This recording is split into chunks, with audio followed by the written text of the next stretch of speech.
teman-teman semua. Kita dari kelompok 9 sedang melakukan immersion nih. Mau lihat keseruan kita? Yuk, let's go! Siapa sih yang gak suka makanan manis?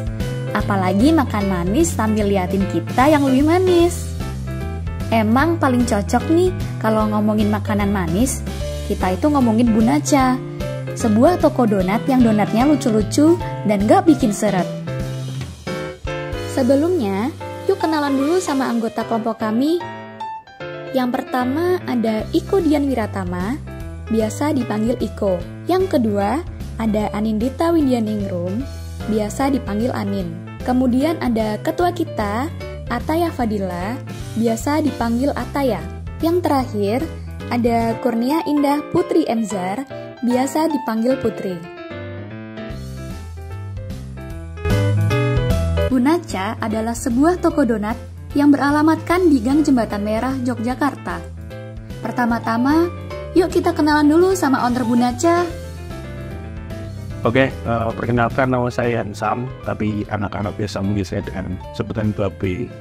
Saya adalah owner dari Bunacha. Bisa ceritain nggak Mas, gimana sih perjalanan Bunacha dari awal berdiri sampai sekarang?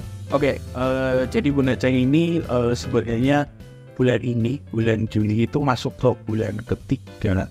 Wah, sebenarnya lumayan baru ya untuk ngomongin donat yang ada di Jogja, tapi kita berusaha demikian rupa memaksimalkan potensi yang ada dari produk yang bagus, pemasaran yang unik, dan harganya bersaing agar bisa mengarungi Belantika Food and Beverage yang di Yogyakarta. Permasalahan apa aja sih yang udah pernah dialami oleh Bunacha? Marketing ya, karena kita masih baru, membangun follower dari nol itu lumayan cukup susah daripada membangun yang memang udah pernah berjalan sebelumnya. Tapi itulah tantangan masing-masing, jadi kita gimana caranya bisa untuk tumbuh dan berkembang dengan cara yang baik. Dan strategi digital marketing apa aja yang selama ini udah dilakukan oleh Bunacha? Kalau selama ini sebagai yang megang media sosial dan marketingnya Bunacha, strategi marketing yang dipakai melalui media. Yang pertama medianya dari Instagram, terus yang kedua TikTok, terus yang ketiga itu kita sempat beberapa waktu lalu manggil beberapa influencer makanan. Bisa dicek di Instagram, itu namanya tuh Bar Merica ya, Bar Merica itu, dan itu cukup berpengaruh sih ke penjualan Bunacha dan traffic Instagramnya juga.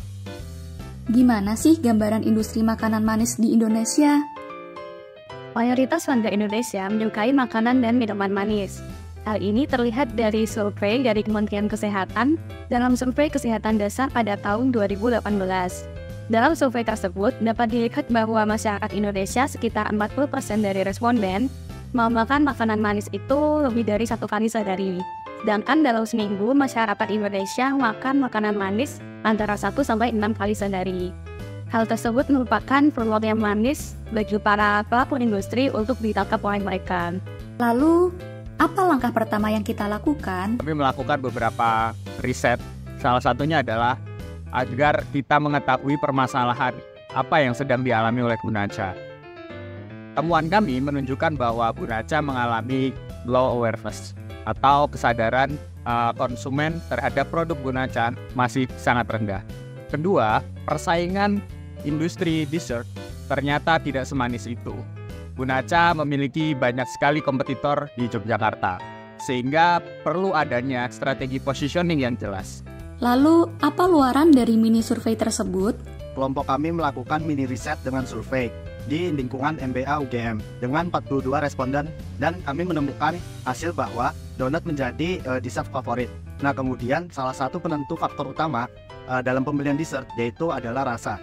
Dan dari segi range harga yang diminati oleh responden yaitu sekitar Rp25.000 sampai dengan Rp50.000. Kemudian kelompok kami juga melakukan survei untuk mengetahui brand awareness terhadap Bunacha. Dari hasil survei, kelompok kami menemukan bahwa hanya 21,4% responden yang mengetahui Bunacha, dan dari yang mengetahui Bunacha hanya 44% yang pernah membeli produk dari Bunacha. Dan sampailah kita ke usulan program strategi marketing untuk Bunacha.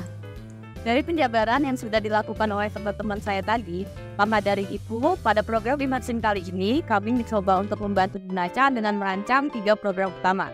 Di mana program utama yang pertama yaitu adalah melakukan product positioning. Kemudian program ini kami lakukan dengan melakukan riset serta analisis pasar terhadap outlet yang ada di Yogyakarta. Kemudian program kedua yaitu kami juga melakukan analisis efektivitas kerjasama dengan key opinion leader pada skala mikro. Lalu pada program yang ketiga, kami juga melakukan pembuatan konten-konten yang bersifat value focused content, di mana konten-konten ini diharapkan nantinya dapat membuat Bunaca dapat bisa lebih berinteraksi terhadap calon konsumen maupun konsumen tetap mereka. Usulan program untuk Bunaca kami eksekusi dengan kerja kolaborasi bersama dengan tim Bunaca. Di minggu pertama, kita memetakan micro-influencer setelah melakukan alignment dengan tim Bunaca. Kemudian, di minggu kedua kami melakukan analisis positioning bersamaan dengan produksi konten untuk Instagram dan TikTok. Sedangkan, di minggu ketiga kita membuat rekomendasi produk dan konten quiz untuk meningkatkan engagement agar lebih mempersonalisasi konsumen kepada produk Bunaca. Dan akhirnya di minggu terakhir kami melakukan optimalisasi konten untuk meningkatkan visibilitas di GoFood, GrabFood, dan ShopeeFood. Bagaimana kesan dan pesan Mas Yayan selama kerja dengan kita? Kita saling bertukar, aku bisa ambil ilmunya, kalian juga bisa membuat cerita pengalaman yang dari situ. Dan setidaknya ya sedikit banyak membantu dan membuka pikiran gue ya, kayak oh ini ternyata bisa loh dimaksimalkan. Gue aja kayaknya nggak kepikiran sebelumnya, terus oh ya akhirnya saja oh ya ternyata ada loh ya kayak begitu. Oh ya nggak semua orang itu juga mau makan donat itu bukannya Instagram, ada juga mereka yang kebanyakan langsung bukannya Google, jadi bisa dimaksimalkan dan ada di situ. Jadi kali bertukar pikiran lah. Nah, jadi seperti itulah gambaran immersion kami. Banget kan? Terima kasih buat semua teman-teman yang udah menonton. Bye-bye.